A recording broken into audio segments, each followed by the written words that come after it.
ITDA ప్రాంతంలోని గిరిజనుల విద్య, వైద్యం, మౌలిక సదుపాయాలు, జీవనోపాధి, నైపుణ్యాభివృద్ధి, స్వయం ఉపాధి వంటి వివిధ రంగాలలో సంక్షేమం మరియు అభివృద్ధి కార్యక్రమాలను అమలు చేయడం ద్వారా వారి ఉన్నతికి దోహదపడుతోంది.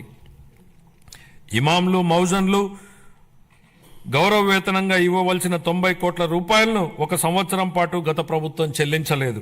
మా ప్రభుత్వం వచ్చిన తర్వాత వారికి గౌరవ వేతనాన్ని 15,000 రూపాయల చొప్పున చెల్లించాం. నిర్వీర్యమైన వక్ఫ్ బోర్డుని పునరుద్ధరించాం. మద్యం లైసెన్సుల్లో 10% కల్లు గీత కార్మికులకు కేటాయించడం జరిగింది.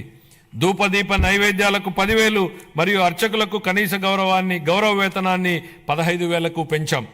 ఇంతేకాకుండా పేదలపై భారాన్ని తగ్గించడానికి దారిద్ర్య రేఖకు దిగువనున్న ఎస్సీ, ఎస్టీ కుటుంబాలకు నెలకు 200 యూనిట్ల ఉచిత విద్యుత్తును మా ప్రభుత్వం అందిస్తోంది. అలాగే దారిద్ర్య రేఖకు దిగువన ఉన్న వెనుకబడిన తరగతులకు చెందిన చేనేత అన్నలకు, నాయి బ్రాహ్మణుల సెలూన్లకు ఉచితంగా విద్యుత్తును అందిస్తున్నాం. చేతి వృత్తులు, హస్త కళాకారులు, ఇతర సాంప్రదాయ వృత్తుల వారికి గతంలో అండగా నిలిచిన ఆదరణ పథకాన్ని పునఃప్రారంభిస్తున్నాం. ఈ పథకం అందించే పనిముట్లు మరియు ఉపకరణాల వినియోగంతో ఉత్పాదకత పెరిగి స్థిరమైన ఆదాయం పొందడానికి దోహదపడుతుంది. 25-26 ఆర్థిక సంవత్సరానికి షెడ్యూల్ కులాల సంక్షేమం కోసం 20,281 కోట్ల రూపాయలను, షెడ్యూల్ తెగల సంక్షేమం కోసం 8,159 కోట్ల రూపాయలు, వెనుకబడిన వర్గాల సంక్షేమం కోసం 47,456 కోట్ల రూపాయలను, అల్పసంఖ్యాక వర్గాల సంక్షేమం కోసం 5,434 కోట్ల రూపాయల కేటాయింపును ప్రతిపాదిస్తున్నాను. మహిళాభివృద్ధి మరియు శిశు సంక్షేమం. అసంబద్ధ సామాజిక కట్టుబాట్లను ధిక్కరించి భారతదేశంలో తొలి మహిళా ఉపాధ్యాయులుగా గుర్తింపు పొందిన శ్రీమతి సావిత్రిబాయి పూలే ఈ విధంగా అన్నారు: ఒక మహిళకు సాధికారత కల్పిస్తే మొత్తం సమాజాన్నే ఉద్ధరించినట్లవుతుంది. మా నాయకుడు గౌరవ ముఖ్యమంత్రి శ్రీ నారా చంద్రబాబు నాయుడు గారు ఈ సిద్ధాంతాన్ని దృఢంగా విశ్వసించి స్వయం సహాయక సంఘాల ద్వారా మహిళలకు సాధికారత కల్పించిన మొదటి వ్యక్తి. వంటగదికే పరిమితమైన మహిళలు స్వయం సహాయక సంఘాల ద్వారా సామాజిక ఉద్యమంలో భాగస్వాములయ్యారు. మన రాష్ట్రం స్వయం సహాయక సంఘాల ఉద్యమానికి పర్యాయపదంగా దేశానికి ఆదర్శంగా నిలిచింది. నేడు మన రాష్ట్రంలో 10 లక్షలకు పైగా స్వయం సహాయక సంఘాలు పనిచేస్తూ రాష్ట్ర ఆర్థిక కార్యకలాపాలలో ప్రముఖ పాత్ర పోషిస్తున్నాయి.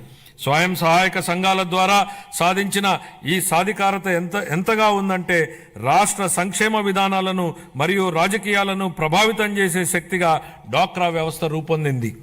స్త్రీ నిధికి కేటాయించిన నిధుల్లో 750 కోట్ల రూపాయలను గత ప్రభుత్వం పక్కదారి పట్టించింది. మహిళా స్వయం సహాయక సంఘాల సభ్యుల ఆర్థిక సాధికారతకు ఎంతో విఘాతం కలిగించింది. మహిళల ఆర్థిక అభ్యున్నతిలో స్వయం సహాయక సంఘాల కీలక పాత్ర పోషించేలా మా ప్రభుత్వం దిద్దుబాటు చర్యలు చేపడుతోంది.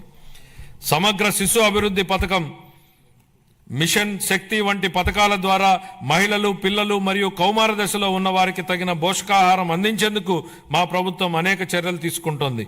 మేనిఫెస్టోలో హామీ మేరకు అంగన్వాడీ కార్యకర్తలకు గ్రాట్యుటీ మంజూరు చేసిన ఘనత మా ప్రభుత్వానిదే. వృద్ధుల సంరక్షణ కోసం కొత్తగా 12 వృద్ధాశ్రమాలను మంజూరు చేయడం జరిగింది.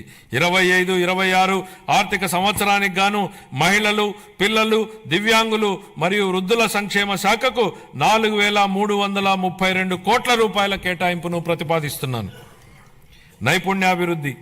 నైపుణ్యాభివృద్ధి గురించి మన గౌరవనీయ ముఖ్యమంత్రి గారి మాటల్లో, జ్ఞాన ఆధారిత ఆర్థిక వ్యవస్థలో నిరంతరం నైపుణ్యాలను మెరుగుపరుచుకోవడం చాలా కీలకం. కాలానుగుణంగా మారుతున్న పరిశ్రమల యొక్క అవసరాలను తీర్చడానికి నైపుణ్యం కలిగిన మానవ వనరులు చాలా ముఖ్యం. మా ప్రభుత్వం శ్రామిక జనాభా నైపుణ్యాలను అంచనా వేసి అభివృద్ధి చెందుతున్న పరిశ్రమల అవసరాలకు అనుగుణంగా వారిని తయారు చేసే దిశగా నైపుణ్య గణన జరుపుతోంది. స్థానిక పరిశ్రమల డిమాండ్ను తీర్చడానికి నిరుద్యోగ యువతకు మరియు కళాశాల డ్రాపౌట్లకు శిక్షణ ఇచ్చేందుకు 83 పారిశ్రామిక శిక్షణ సంస్థలలో నైపుణ్య కేంద్రాలను ఏర్పాటు చేయడం జరిగింది.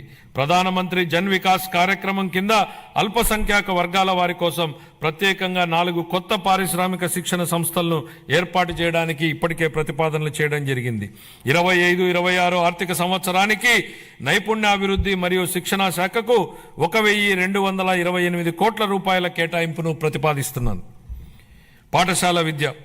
గత ప్రభుత్వ దుర్మార్గపు పాలన కాలంలో రాష్ట్ర విద్యా వ్యవస్థపై దృష్టి సారించకపోవడం, నిర్లక్ష్యం